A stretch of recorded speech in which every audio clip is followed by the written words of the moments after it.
요즘 이런 생각 해보신 적 있으십니까? 분명히 아무 일도 없었습니다. 남편이 특별히 나쁜 말을 한 것도 아닙니다. 자녀에게 서운한 일이 생긴 것도 아닙니다. 그런데 눈물이 납니다.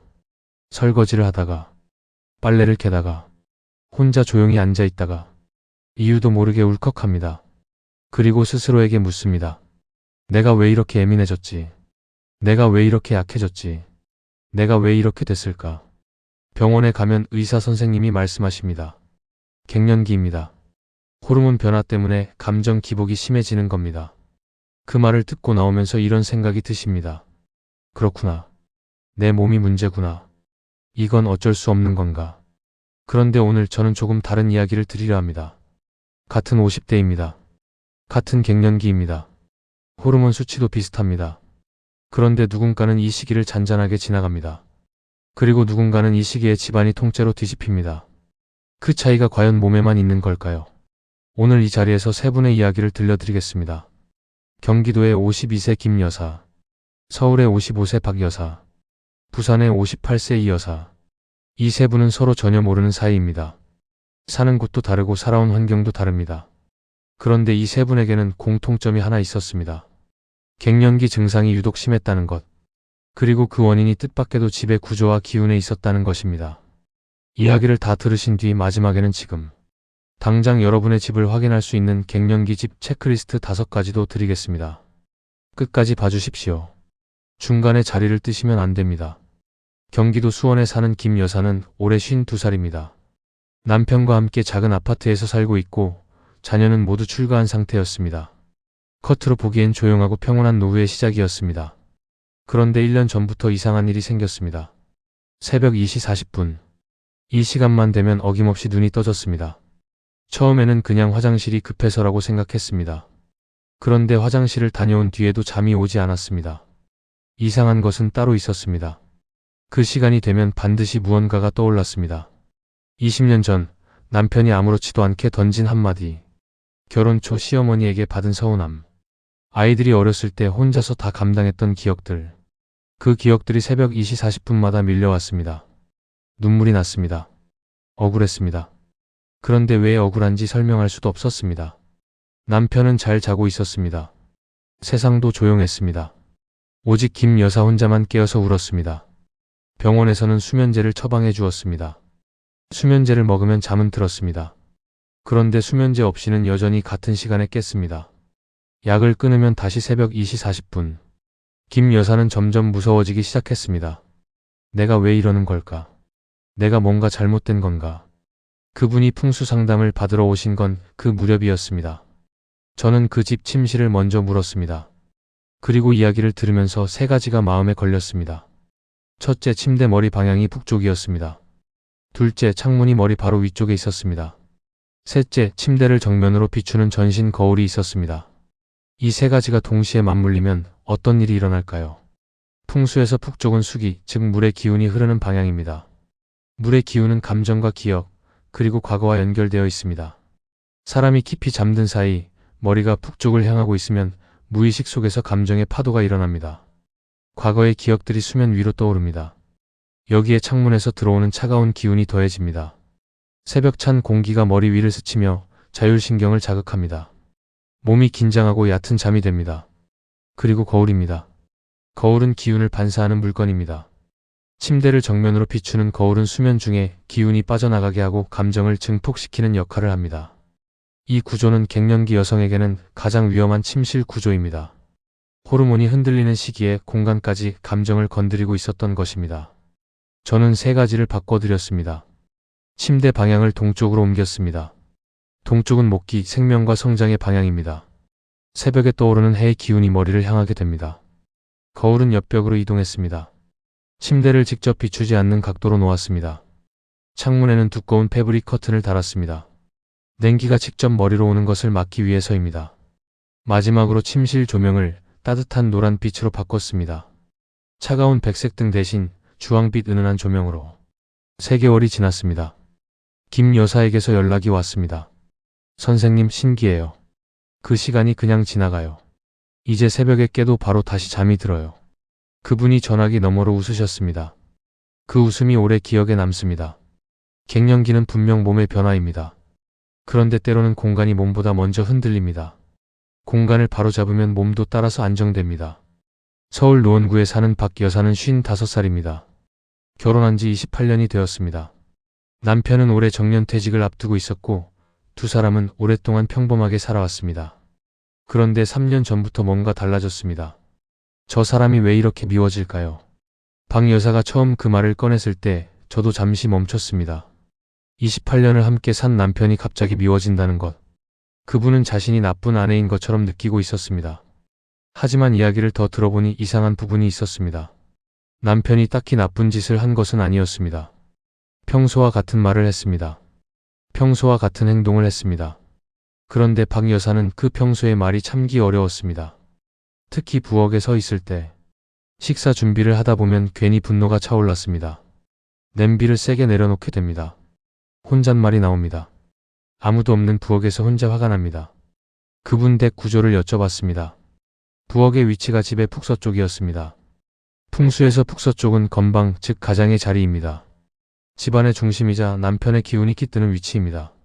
그 자리에 불을 쓰는 공간인 부엌이 자리하면 풍수적으로 가장의 기운에 화가 치솟는 구조가 됩니다.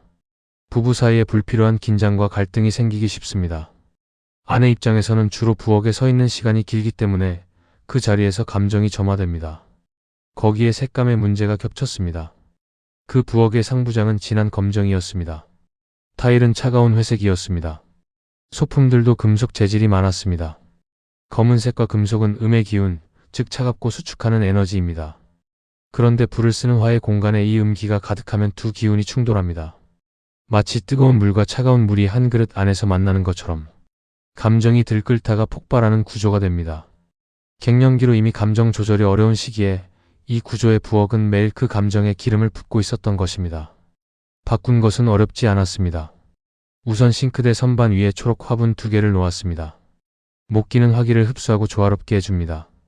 식물 2개가 부엌의 불 기운을 부드럽게 감싸줍니다. 식탁은 벽에 붙어 있던 것을 중앙으로 이동했습니다. 공간 중심에 식탁이 오면 식사의 기운이 모이고 부부가 마주보는 구조가 됩니다. 검은 소품은 절반 이상 치웠습니다. 그 자리에 따뜻한 우드 소재의 트레이와 작은 소품들을 놓았습니다. 냉장고 옆에 걸려있던 금속 벽걸이도 내렸습니다. 6개월 후 박 여사에게서 연락이 왔습니다. 제가 요즘 좀 이상해요, 선생님. 남편이 좋아진 것 같아요. 그 말에 제가 웃으며 여쭤봤습니다. 남편분이 달라지셨나요? 아니요. 똑같아요. 그런데 제가 먼저 덜 예민해졌더라고요. 부엌에 있어도 이제 그렇게 화가 안 나요. 감정은 우리 마음속에서만 만들어지지 않습니다. 우리가 서 있는 공간이 감정을 만들기도 합니다. 부엌은 하루에도 몇 번씩 드나드는 곳입니다. 그 공간의 기운이 갱년기의 감정과 충돌하면 매일 조금씩 쌓입니다. 공간을 낮추면 감정도 낮아집니다. 부산에 사는 이 여사는 58살입니다.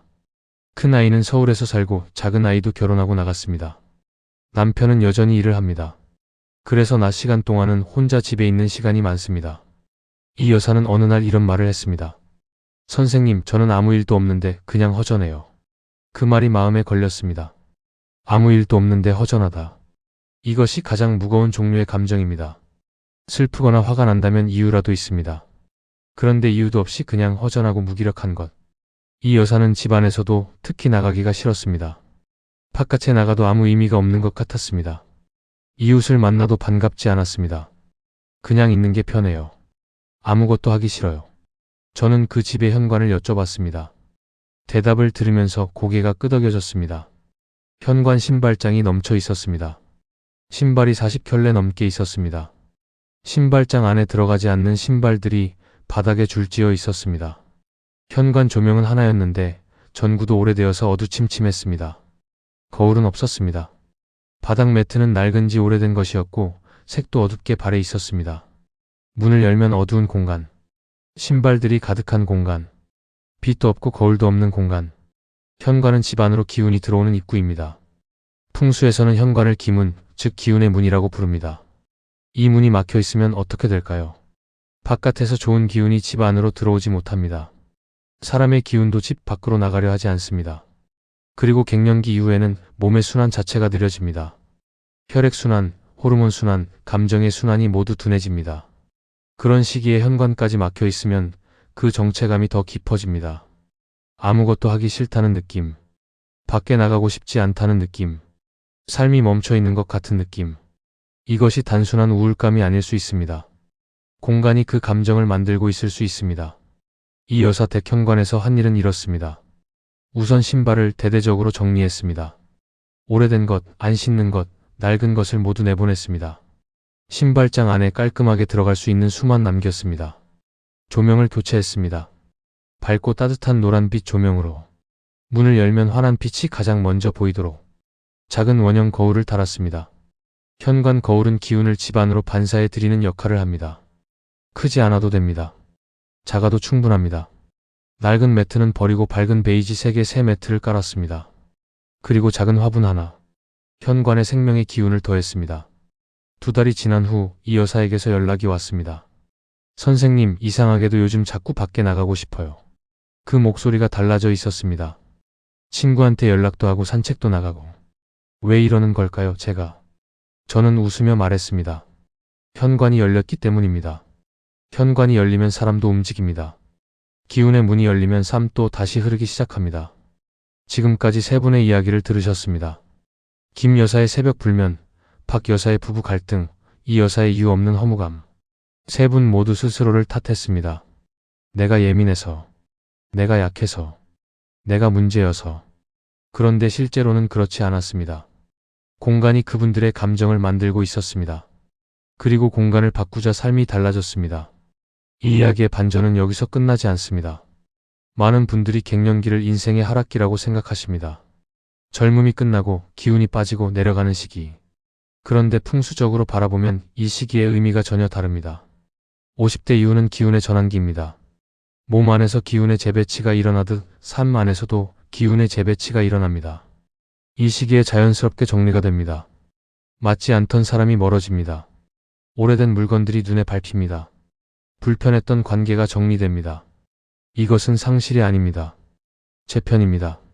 이때 공간을 함께 바꿔주면 그 재편의 속도가 빨라지고 방향이 좋아집니다. 실제로 침실을 바꾸고 난 뒤 잠이 깊어지고 판단력이 좋아진 분들이 많습니다. 수면이 안정되면 판단이 선명해집니다. 판단이 선명해지면 쓸데없는 걱정이 줄어듭니다. 걱정이 줄어들면 충동적인 소비도 줄어듭니다. 재물운이 좋아졌다는 것이 바로 그런 의미입니다. 현관을 정리하고 밖에 나가고 싶어진 이 여사처럼, 부엌을 바꾸고 부부 사이가 부드러워진 박 여사처럼, 갱년기는 집을 바꾸라는 신호일 수 있습니다. 몸이 바뀌는 이 시기에 공간도 함께 바꾸면 운이 다시 흐르기 시작합니다. 가장 좋은 때가 바로 지금입니다. 오늘 이야기를 들으시면서 우리 집 얘기 같다고 느끼신 분들이 계실 것입니다. 지금 바로 확인해 보실 수 있는 5가지를 드리겠습니다. 첫 번째, 침대 머리 방향이 북쪽입니까? 북쪽은 수기의 방향입니다. 감정과 기억을 자극합니다. 갱년기에는 특히 동쪽이나 남동쪽이 좋습니다. 이동이 어렵다면 침대 머리 쪽에 따뜻한 색감의 쿠션이나 패브릭을 더하는 것만으로도 완충이 됩니다.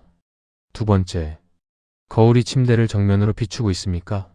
잠드는 사이 거울이 침대를 직접 비추면 기운이 반사되어 수면의 질이 떨어집니다. 각도를 조금만 틀어도 됩니다. 커튼이나 천으로 가려두시는 것도 방법입니다. 세 번째, 부엌이 집의 북서쪽에 있습니까? 북서쪽은 가장의 자리입니다. 그 자리에 화기가 강한 부엌이 있으면 부부 갈등이 커집니다.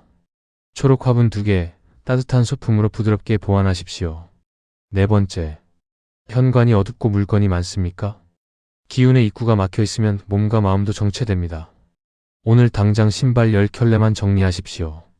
조명 하나 바꾸는 것으로도 현관의 기운이 달라집니다. 다섯 번째, 집안에 검은색 인테리어가 과하게 많습니까? 검은색은 음기입니다.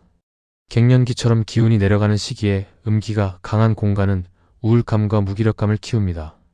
소품 하나씩만 따뜻한 색으로 바꿔보십시오. 5가지 중 2가지 이상 해당되신다면 지금 당신의 공간이 당신의 감정을 흔들고 있을 가능성이 있습니다. 클로징 몸만 탓하지 마십시오. 갱년기는 끝이 아닙니다. 몸이 바뀌는 시기임은 분명합니다. 호르몬이 변하는 것도 사실입니다. 그러나 오늘 이 3분의 이야기를 통해 하나를 말씀드리고 싶었습니다. 당신의 감정이 유독 크게 흔들린다면 그것이 당신의 약함이 아닐 수 있습니다. 당신이 서 있는 공간이 그 감정을 증폭시키고 있는 것일 수 있습니다. 집을 한번 둘러보십시오. 침실의 방향, 부엌의 색감, 현관의 빛. 이 작은 것들이 바뀌면 감정도 바뀝니다. 감정이 바뀌면 하루가 바뀝니다. 하루가 바뀌면 삶이 바뀝니다. 갱년기는 집을 바꿀 수 있는 가장 좋은 시기입니다. 이 시기에 공간을 정비한 분들이 오히려 50대 이후를 더 단단하게 살아가셨습니다.